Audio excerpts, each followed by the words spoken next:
2. 여호와께서 새 일을 행하심으로 새로운 시대가 이루어지는 것이다. 이사야 43장 19절을 보면 내가 새 일을 행하리니 이제 나타날 것이라고 말씀하고 새로운 땅을 이루어 당신의 백성으로 복을 누리게 할 것을 말씀하셨다. 선지서의 목적이 새 땅 축복인데 여기에 들어가는 자들은 각 나라에서 남은 자들이며 이들은 성도의 나라의 백성이 될 것을 말씀하셨다. 이날까지는 사람의 심령을 중생시켜 천국으로 인도하는 것을 목적했지만 인간 종말에는 여호와께서 새 일을 행하심으로 지상의 평화 왕국이 이루어지는 것이다. 하나님께서는 언약을 세우실 때 에덴 동산에서 주었던 지상 축복을 다시 사람에게 주고자 하는 데 있다. 그 영들을 사망의 권세 아래서 올라오게 하는 중생을 그리스도의 십자가 부활을 통하여 모든 백성에게 주었고 인간 종말에는 저주받았던 이 땅을 다시 새롭게 해서 지상 왕국을 이루는 데 있어서는 죽은 영들을 살리는 일에 목숨을 바치고 죽음을 전하던 종들은 순교를 당하였다가 부활하고 주 재림시까지 남은 종으로서 택한 백성을 환난에서 구원을 받는 복음을 전하는데 이것은 천국 복음이 아니고 계시록 10장 7절과 같이 하나님께서 그 종 선지자들에게 전하신 복음을 다시 예언하는 일을 하게 된다. 여호와께서 전하신 복음은 주 재림 후에 전 세계 인류가 전멸되는 재앙 심판에서 구원을 받는 복음이 된다.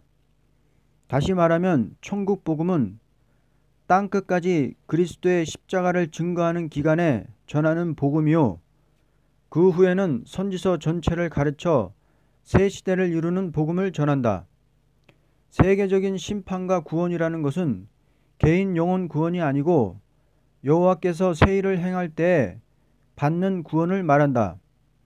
여호와께서 아들을 보내서 하실 일을 말씀할 때는 그 교훈을 세계가 앙망하리라고 이사야 42장 4절에 말했고 성신이 역사할 때는 장래일을 말할 것이며 늙은이는 꿈을 꾸고 젊은이는 이상을 보리라고 요엘서 2장 28절에 말했다. 이것은 세히 말할 필요 없다. 왜냐하면 성자의 신과 성신의 역사는 완전한 신의 역사이니 하나님께서 행하실 일이 아니고 하나님께서 세상에 보내어 역사하실 것이므로 간단히 말했다. 하나님께서 자기 백성을 구원하되 전 세계를 다시 새로운 세상으로 만들어서 새로운 땅에 새로운 축복을 받게 하는 것은 하나님이 행하실 일이므로 세밀히 변론적으로 말씀하셨다. 3. 택한 자의 원한을 풀어주는 일이다. 가인은 의로운 제사를 드리는 아벨을 죽이게 된 것은 억울한 일이 아닐 수 없다. 아벨이 죽은 것은 자기 죄로 죽은 것이 아니고 아담 하와가 선악과를 먹고 질적 타락이 되었으므로 타락한 몸의 첫 열매로 악한 가인이 나게 되어 선악과를 먹은 아담 하와보다도 가인에게 죽은 것은 하나님께서 그 핏값을 갚아줘야 할 죽음이다. 그때부터 지금까지 하나님의 뜻대로 순종하기 위하여 억울함을 당하고 죽음을 당한 자들의 원한이 이루어질 때는 주거 천당이 아니고 이 세상의 악한 세력이 전멸을 당하는 때이다.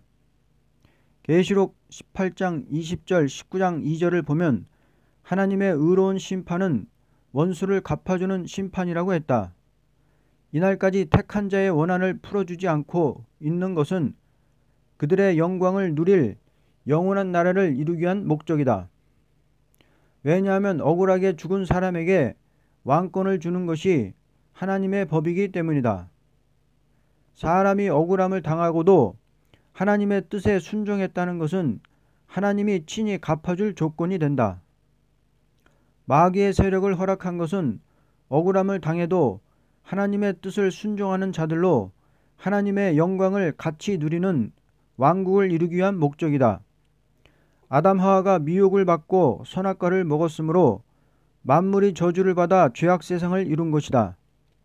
하나님의 창조의 목적과 모든 성도들의 원한이 다 이루어지는 것은 하나님의 뜻을 순종하기 위하여 충성을 다한 종들에게 세계 통치권을 주어서 다시 새로운 왕국이 이루어짐으로써만 되는 것이다. 타락한 인생을 구원해주는 하나님의 사랑과 그 뜻에 순종하여 죽기까지 충성을 다한 성도들이 사랑이 일체적인 관계를 가지고 완전히 승리의 왕국이 이루어지는 때가 택한 자의 원한을 이루어지는 날이다. 둘째, 심판자는 성도다.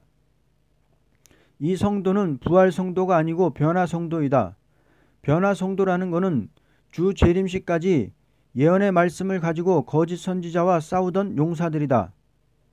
이들은 심판의 다림줄의 진리를 가지고 적그리스도의 나라까지 복음을 전할 때 붉은 짐승의 표를 받고 그 앞에 절하는 자는 반드시 심판날에 구원을 받지 못하고 망한다는 것을 증거하게 된다. 이들은 어떠한 자기의 주관을 가지고 싸우는 것이 아니고 하나님 말씀의 심판의 대상자는 북방 배도적인 정권과 그 앞잡이 거짓 선지자이니 절대로 그들에게 미혹을 받지 말라고 증거하기 때문에 권세를 받지 않고는 주님의 재림시까지 이 진리를 증거할 수가 없다. 왜냐하면 짐승과 거짓 선지가 합세하여 자기 정권과 교권으로 세계를 통일하려는 욕망을 가졌기 때문이다. 그러므로 그들은 정권과 교권과 물권을 갖게 되었고 마귀의 권세를 받고 나오므로 재앙으로 땅을 치는 권세의 종이 아니고는 주 재림시까지 복음을 전할 수 없게 된다. 오직 주 재림시까지 남은 종이 되어 적그리스도 나라를 정복하고 들어가서 그 택한 백성을 구원해 낼 자는 변화 성도밖에는 없는 것이다. 그러므로 이들은 들림을 받을 때 순교자의 부활이 있는 동시에 변화 승천이 있으므로 보좌 앞에 올라가서 행함 따라 일한 대로 왕권 조직을 이루는 것이다. 그동안 택한 백성은 대환란에서 변화 성도에 전하던 복음대로 예비처에서 보호를 받고 양육을 받은 자로 지상 강림하는 시온산 세계 통치 왕국의 백성으로 구원을 받게 되지만 짐승의 세력을 의지하고 음료적인 행동을 하던 세상은 짐승에 의하여 불의 사름을 당한다. 짐승이 음료 세상을 망치는 것을 다음과 같이 말한다. 1. 황충때를 일으켜서 중동 전쟁이 일어나게 한다. 계시록 9장을 보면 땅에 떨어진 별은 배도적인 정권이요 연기 속에서 나온 황충은 그 마귀 사상의 도구인 것을 알 수 있다. 그러므로 5개월 환란은 황충때를 통하여 일어나는 것이다. 계시록 9장 15절 이하에도 무서운 전쟁이 중동에서 나오는 것으로 보여주었고 계시록 13장 15절 이하에는 거짓 선지를 통하여 누구든지 다 짐승의 표를 받고 그 앞에 경배하게 되는 것을 보여주었다. 세밀히 말하자면 중동에서 일어나는 전쟁은 황충 때의 난리로 말미암아 일어나는 곳이요 후 3년 반에 전 세계는 어느 민족이든지 그 표를 받게 되는데 이유는 후 3년 반은 하나님께서 세상을 버리고 예비처 안에만 보호를 하기 때문에 예비처 밖의 사람은 다 거짓 선지의 피해를 당게 되는 것이다. 그러나 주님께서 도적같이 변화 성도와 지상 강림할 때 짐승의 세력을 완전히 없애게 된다. 2. 이때 하나님께서 짐승의 마음을 격동시켜 전 세계를 불로 사르는 발악적인 행동을 하게 되므로 세계는 한시간에 불의 사름을 당하게 된다. 그러나 짐승의 세력은 남아서 백마탄 군대와 싸우게 된다.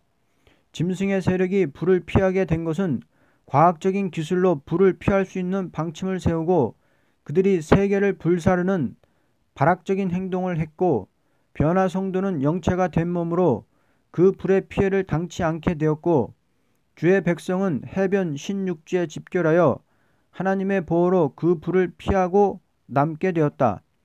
이때 변화 성도가 백마탄 군대로서 짐승의 군대를 처없이 함으로 세계는 완전 평화의 왕국을 이루게 된다. 셋째, 혼인기약이 이름. 짐승의 군대를 쳐서 없이 할 책임은 변화 성도에게 있다. 그러나 혼인잔치에 들어가는 것은 부활 성도와 변화 성도가 합해서 즐거운 혼인잔치가 있으므로 대승리의 평화 왕국이 이루어지는 것이다. 다시 말하자면 변화 성도의 사명은 핏값을 갚는 군대가 되고 순교자들은 변화 성도의 완전 승리로 말미암아 같이 화답하며 할렐루야로 찬송을 부르게 된다. 이렇게 되는 것은 변화 성도는 부활 성도의 기도의 열매로 이루어져서 부활 성도의 억울한 핏값을 갚는 군대가 되기 때문이다. 순교자의 영들이 호소할 때 심판을 독촉하는 것은 핏값을 갚아달라는 것이다. 그러므로 주님께서는 동무종들과 형제들로 수가 차기를 기다리고 말씀한 것은 종말의 사명을 가르친 것이다. 이 심판은 가인에게 억울한 피를 흘린 아벨 때부터 심판 때까지의 성도의 억울한 핏값을 갚는 결전인데 이것을 종말의 아마겟돈 전쟁이라는 것이다. 노아 홍수 심판은 인류 종말에 있을 심판의 예표로 보여준 심판이었다. 완전한 새 시대를 이루는 데 있어서는 세상을 불로 사르는 일이 있고 완전히 이루어지는 것이다. 넷째, 천사의 승리. 천사는 용을 잡아 무저갱에 던지는 일을 한다. 이 용은 옛뱀이요 마귀요 사탄이라고 한 것은 가장 강교한 옛뱀이 사람을 이겼으므로 그 세력은 용이 되고 마귀가 되고 사단이 되는 큰 발전을 가져오게 된 것이다. 하나님께서 강교한 뱀을 창조할 때 얼마든지 사람을 꿰을 수 있는 기능을 주어 활동하게 한 것은 참으로 충성되고 진실한 사람으로 왕국을 이루기 위한 목적이었다. 완전한 왕국을 위하여 천사를 내어 마귀와 싸우게 할 때 마귀는 짐승에게 권세를 주었고 천군 천사는 용과 짐승과 거짓 선지를 대항해서 싸우는 자들을 위하여 싸워주는 것이다. 이것은 하나님의 말씀을 순종하는 자들만이 남은 자가 될 수 있도록 하기 위한 방법이다. 그러므로 최후 결전은 천사가 마귀 세력을 무저갱에 던져 가두므로 이 세상은 완전 평화를 이루게 되는 것이다. 하나님은 법을 세우고 그 법을 지키라는 명령은 사람에게 내리고 시험해 보라는 명령은 마귀에게 내리고 하나님의 법을 지키기 위하여 싸우는 사람을 도와주라는 명령은 천사에게 내린 것이다. 이렇게 하여서 하나님의 법을 그대로 믿고 싸우는 자로 지상 왕국을 이루게 하는 것이다. 8. 천년시대의 역사. 이 천년시대는 완전한 천국은 아니지만 하나님의 천지 만물의 목적을 이루어 놓는 시대이다.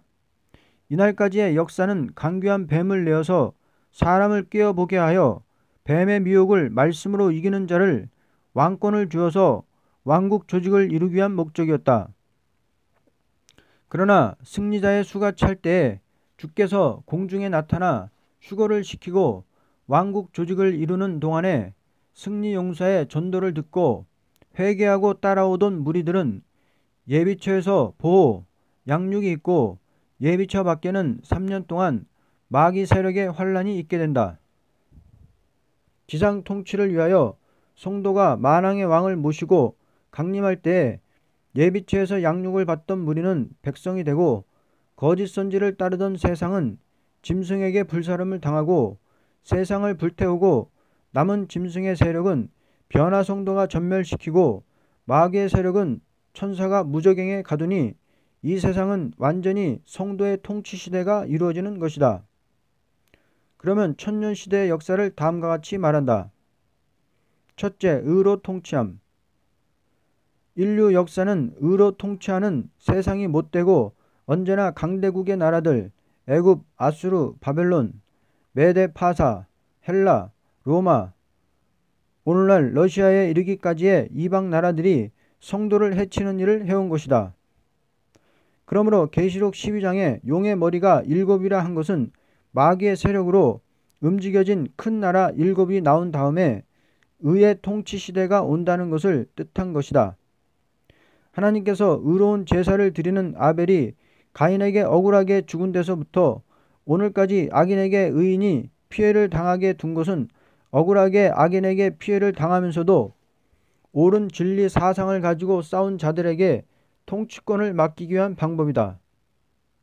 의의 통치 시대라는 것은 핏값을 갚아주는 심판이 있으므로 이 세상의 거짓 선지와 짐승의 세력과 붉은 용의 세력이 완전히 없어지고 의롭게 통치하는 왕국이 이루어지는데, 이것은 하나님께서 의롭다고 인정하는 종들로 영원한 왕국을 이루는 시대이다. 이날까지 소위 강대국의 정치라는 것은 야수적인 정치이다. 짐승이 강자가 약자를 잡아먹듯이 강대국이 많은 나라를 침략했다는 것은 의의 통치가 아니고 죄의 정치이다.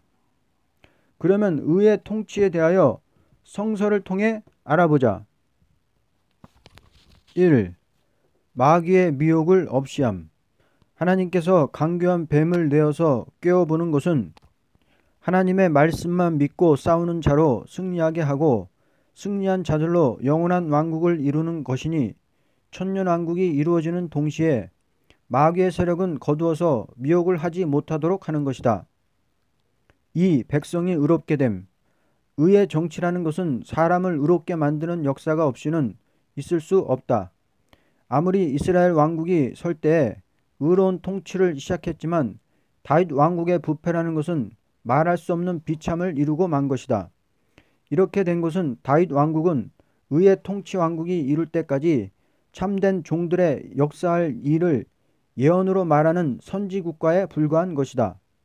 그러므로 의의 통치 왕국을 이루기 위하여서는 독생자 예수 그리스도를 보내서 속죄의 의를 완성하여 아무리 악한 자라도 성결하게 만드는 역사를 하게 한 것이니, 이 역사라는 것은 죄를 사해주는 동시에 독생자의 의로 말미암아 성신을 부어줌으로 의로운 사람을 만들어서 이루어지는 나라를 의의 통치 왕국이라고 하는 것이다.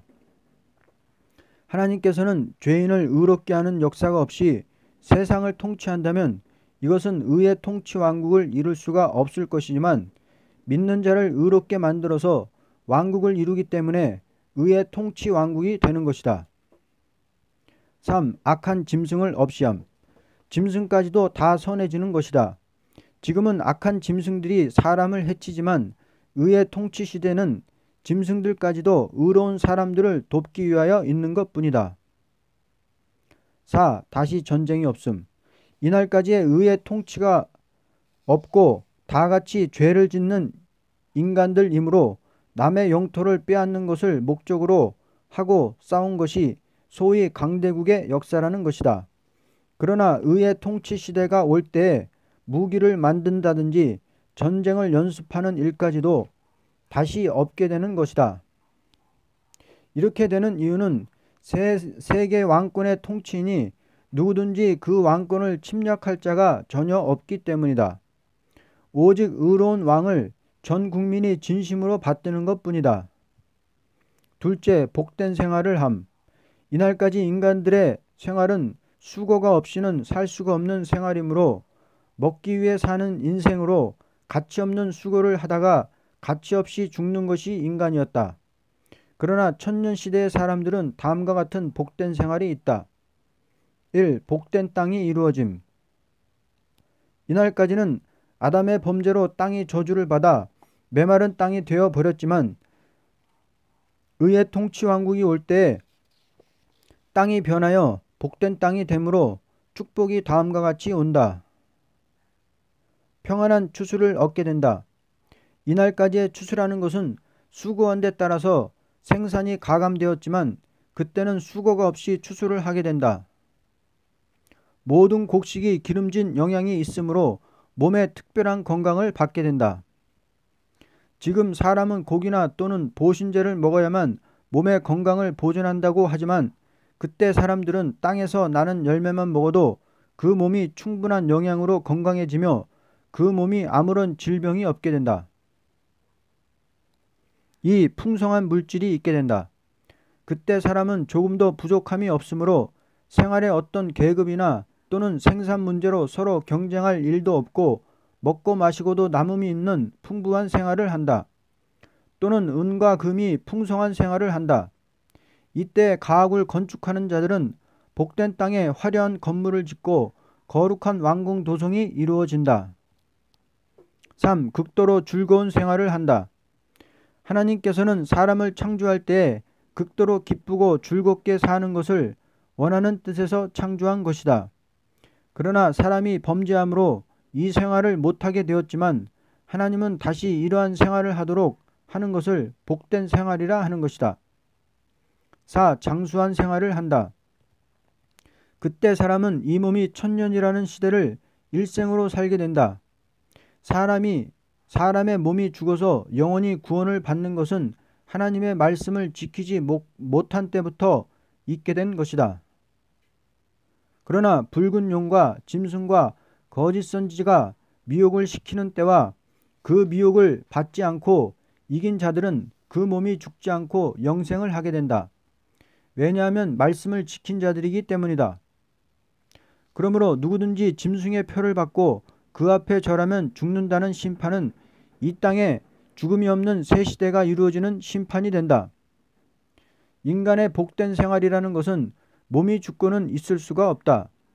왜냐하면 조물주께서 대자연을 창조하신 것은 몸을 위하여 창조했기 때문이다. 기독교의 완전한 열매는 이 몸이 죽어도 살고 살아서 새 시대에 가는 사람은 영원히 죽지 않는다는 것이 완전한 열매가 되는 것이다. 셋째, 인구가 극도로 번창해짐. 새 시대의 인구가 지금보다도 더 많아지는 것은 다음과 같다. 1. 새 시대에 들어가는 사람은 백성 중에 두 가지로 있다. 변화 성도의 가족은 다수가 못 되어도 변화 성도가 환난 시에 재앙으로 땅을 치며 역사할 때 굴복을 하고 회개하여 새 시대에 가는 자는 계시록 7장 9절과 같이 각 나라 족속과 방언에서 아무라도 셀 수 없는 무리가 흰옷을 입고 손에 종려가지를 들고 구원을 찬송하는 광경이 나타났다. 이들은 큰 환난에서 나오는 자들인데 어린 양의 피에 그 옷을 씻어 희게 하였다는 것은 대환란이 일어날 때 절실히 회개하고 말세 증인의 예언을 믿고 순종하는 자들이라는 것이다. 이들은 거룩한 성원에 있지 않고 성 밖에서 1000년 동안 성도의 통치를 받으며 받들어 섬기는 일에 전력을 다할 것뿐이고 아무런 주권이 없는 백성으로 그들의 자손이 번창하여 바다의 모래같이 많아진 것이다. 이때는 성도의 진과 거룩한 성이 따로 구별되어 있다. 성도의 주권은 영원한 왕권이므로 변화 성도의 혈통과 이방적인 혈통이 구별되어 있다. 왜냐하면 변화 성도의 혈통은 거룩한 왕족이기 때문이다. 그러므로 이들은 거룩한 왕궁 도성 안에 있게 되고 성 밖에 있는 백성들이 바치는 예물을 받게 된다. 과거 다윗과 솔로몬 시대에 받은 영광은 새 시대의 왕권의 예언적인 표적에 지나지 않는다.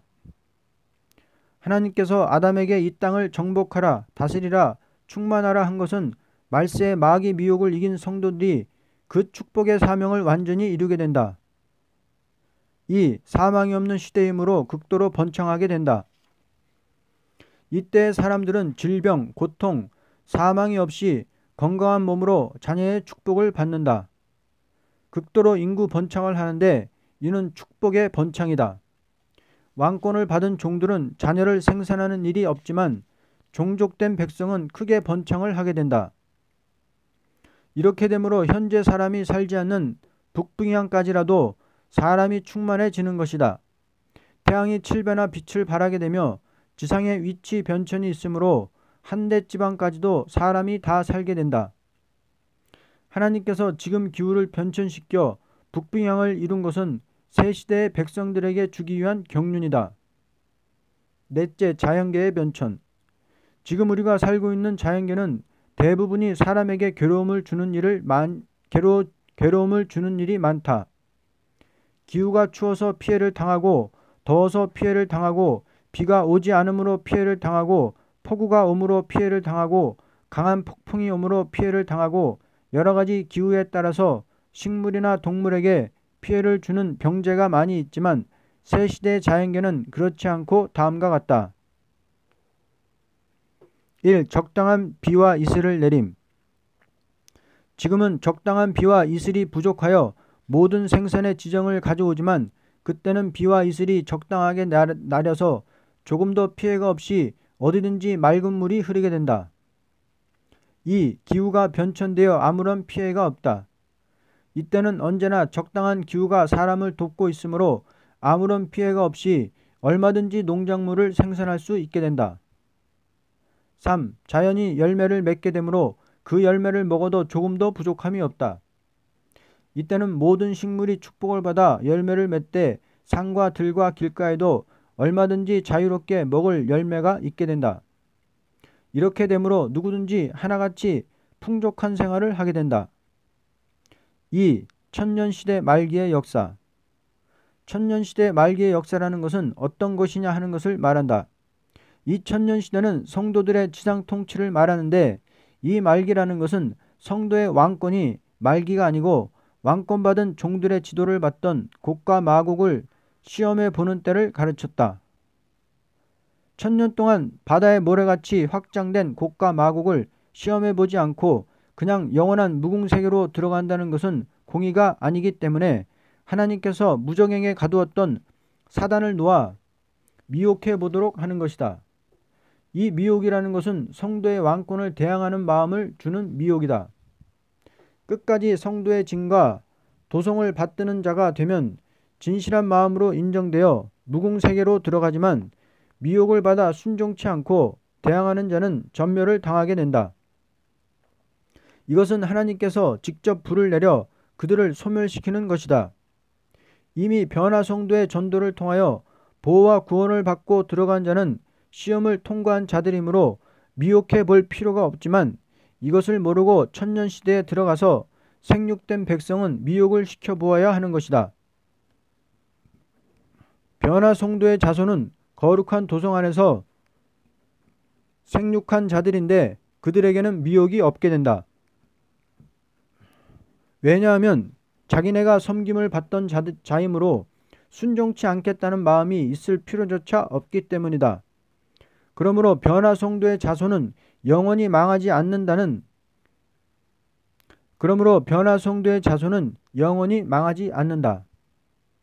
가장 복 있는 자는 마지막 붉은 용의 미혹을 이기고 권세를 받은 종이다. 모든 선지서는 지상 왕국의 축복을 받을 변화 성도를 가르쳐서 그들이 받을 시련과 환난과 축복에 대하여 언약하신 말씀이다.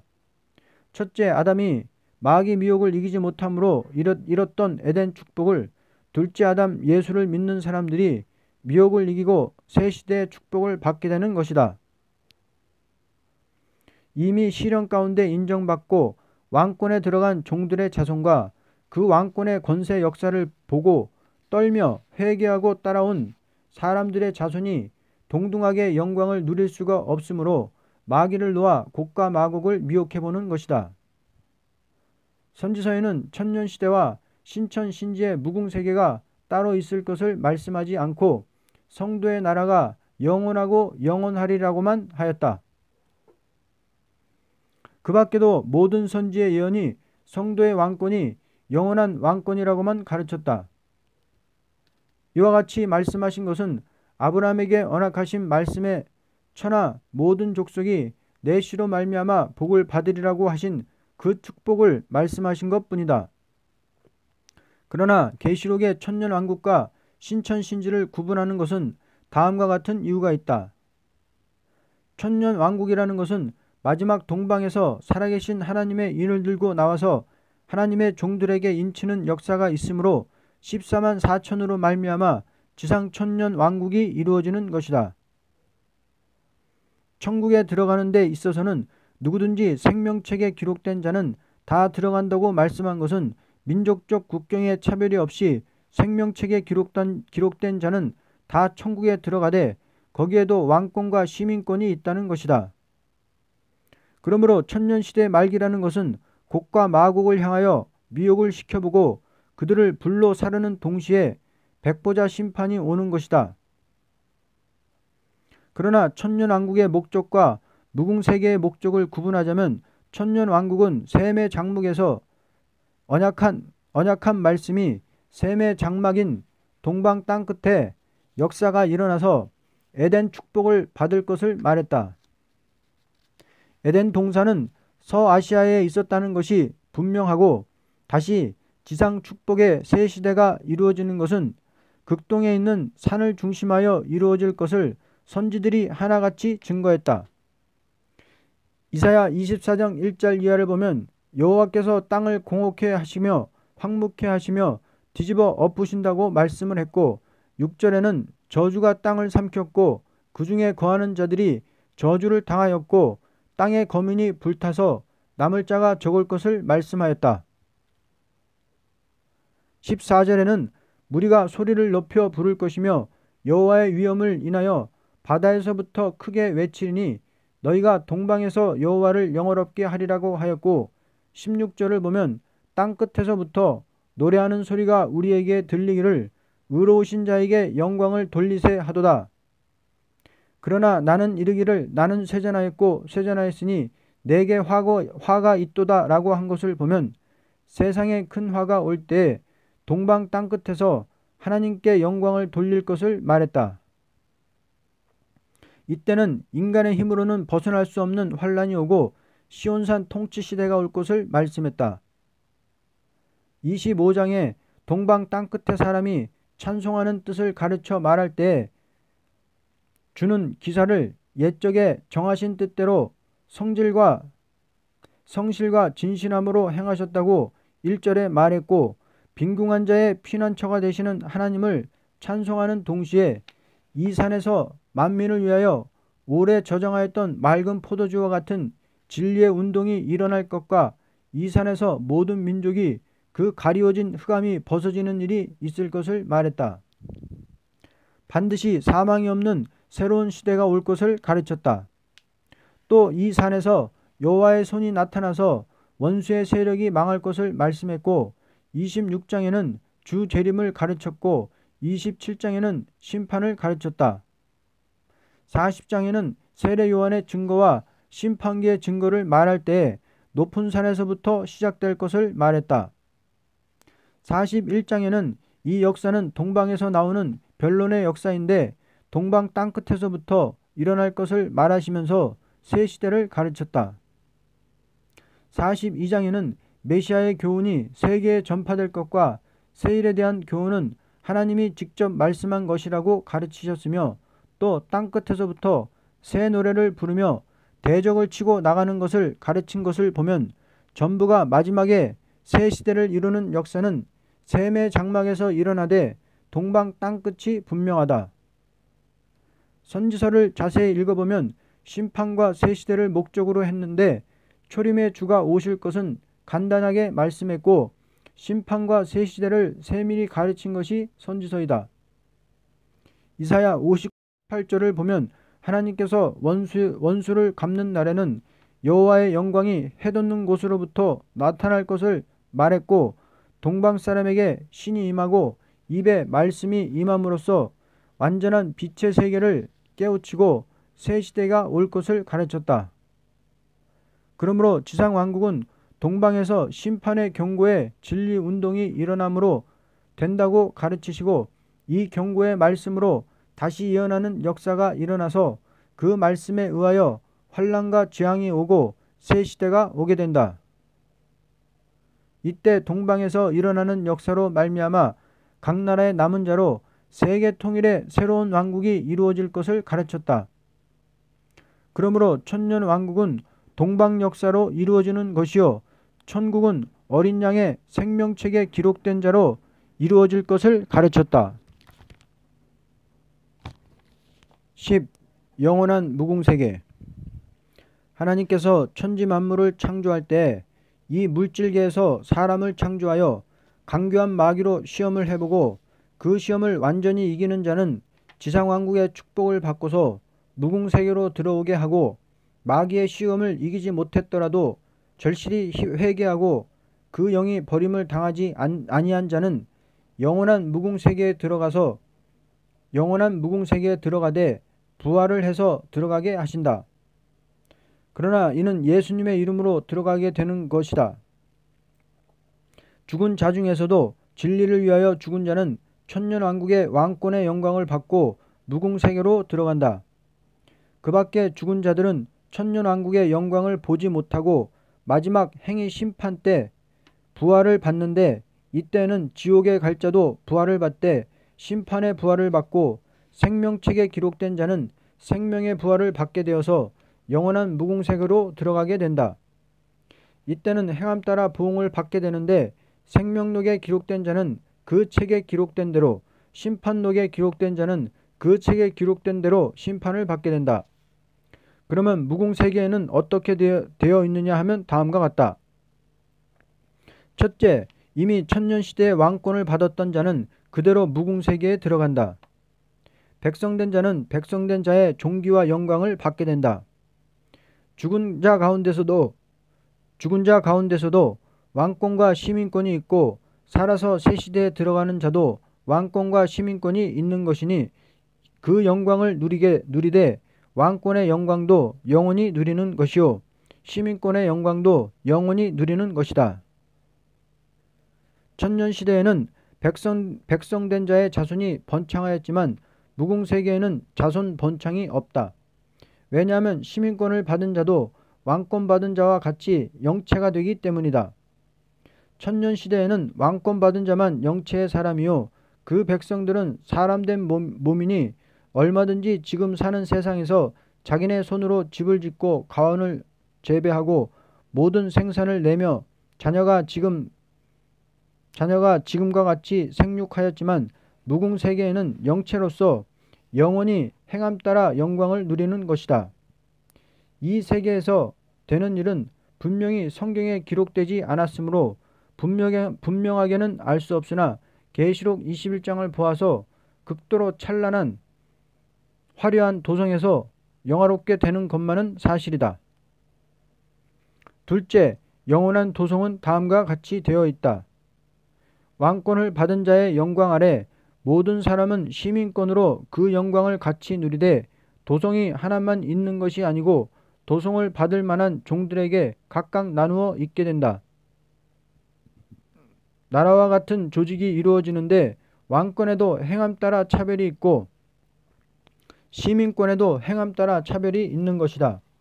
이 세상은 인격을 이루어 놓는 세상이요 무궁세계는 이루어진 그 인격대로 계급이 있는 영광을 누리게 되는 것이다.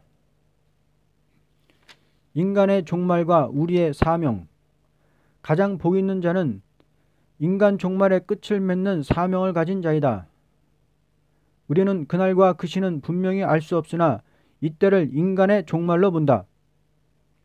우리가 싸울 싸움은 붉은 용, 붉은 짐승, 거짓 선지인데 어떠한 방법으로 싸워야 우리 사명을 다할 것이냐 하는 데 대하여 다음과 같이 말하게 된다.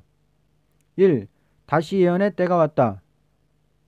구약 말기의 이스라엘 부패가 오늘의 종교 부패요, 이스라엘의 인심 악화가 오늘의 현 사회요, 정치적인 부패가 오늘의 정계를 가르친 것이요, 북방의 아수르와 바벨론이 오늘의 북방에 자리 잡은 공산주의를 가르친 것이요, 바벨론의 남은 자가 하나님 앞에 호소한 것이 오늘날 사명자를 뜻한 것이고, 고레스의 정권이 예루살렘을 복구하는 권세가 된 것이 오늘의 동방 역사가 되는 것이다.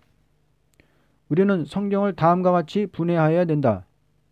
모세오경은 그리스도의 십자가 부활, 승천으로 말미암아 다 이룬 것이니 예루살렘 성전의 제사법이나 성민적인 나라가 율법적인 교훈은 다 폐지하고 하나님은 다른 좋은 법을 따라 역사하는 것이다. 영원한 속죄, 승리의 부활로 오는 중생, 성신의 역사로 오는 의의 열매, 이것으로만 세계를 구출하는 구원의 복음을 전파하게 된 것이다. 이 구원의 복음을 통하여 마귀 권세 아래서 해방을 받은 사람들은 참된 이스라엘의 다윗 왕국을 성도의 나라로 이룰 때가 이때라고 본다. 그러므로 우리는 계시록 10장 7절과 같이 일곱째 천사가 나팔을 불게 될 때에 하나님의 비밀이 그종 선지자들에게 전하신 보험과 같이 이루어진다는 것을 사자같이 외쳐야 될 사명이다. 이는 다시 예언의 말씀으로 경고의 나팔을 불어야만 된다.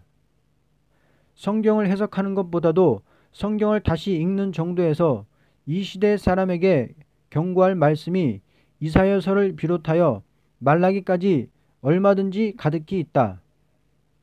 내 해석, 네 해석 할 필요 없고 성경 본문 그대로 읽어서 눈물 흘려 경고할 때는 왔다. 크게 싸워야 할 때가 왔다. 이날까지 기독교가 이방적인 정치 아래서 개인 영혼 구원을 목적하고 역사했지만 이제는 성도가 일어나서 공산주의 사상과 싸우는 전쟁을 하여야만 된다는 것이다. 왜냐하면 사상전이기 때문이다. 모든 성경에 하나같이 말하기를 천하의 화평의 복음이 전파된 후에는 진노의 날이 올 것을 가르쳐다. 하나님은 원수를 갚기 위하여 당신의 종들에게 대적을 치는 권세를 주어서 적그리스도의 나라를 점령하고 들어가서 택한 백성을 해방시키는 역사가 있게 하신다. 지상왕국을 위해서는 원수를 갚는 전쟁을 해야만 된다는 것이 여호와의 말씀이다. 그러나 우리의 전쟁은 과학적인 무기를 쓰는 것이 아니고 모세가 애굽을 치듯이 우리는 북방 세력을 치는 것이다. 우리는 하나님의 종이니 하나님이 죄인을 부를 때에는 그 뜻에 순종했고 죽어 천당을 찾을 때에는 그 역사에 따라서 순교의 죽음을 축복으로 받은 것이다. 그러나 진노의 날에 하나님의 종은 원수를 갚는 역사가 있으므로만 많은 사람을 구출시키는 역사가 있다. 이렇게 하시는 하나님은 당신의 공의로운 의의 심판을 하시되 종을 들어서 역사하시는 것이다. 3. 재림의 주를 맞이할 신부의 자격을 갖추어야 할 때이다. 이것은 중생의 정도가 아니고 이 몸이 변화승천할 완전한 무장을 하여야만 되는 것이다. 이날까지는 천국복음을 전하기 위하여 피 흘리기까지 싸워왔지만 이제 재림의 주를 맞이할 변화성도는 몸까지 완전 변화처가 되는 역사를 받음으로 주 재림 시에 남은 종이 되는 것이다. 아멘.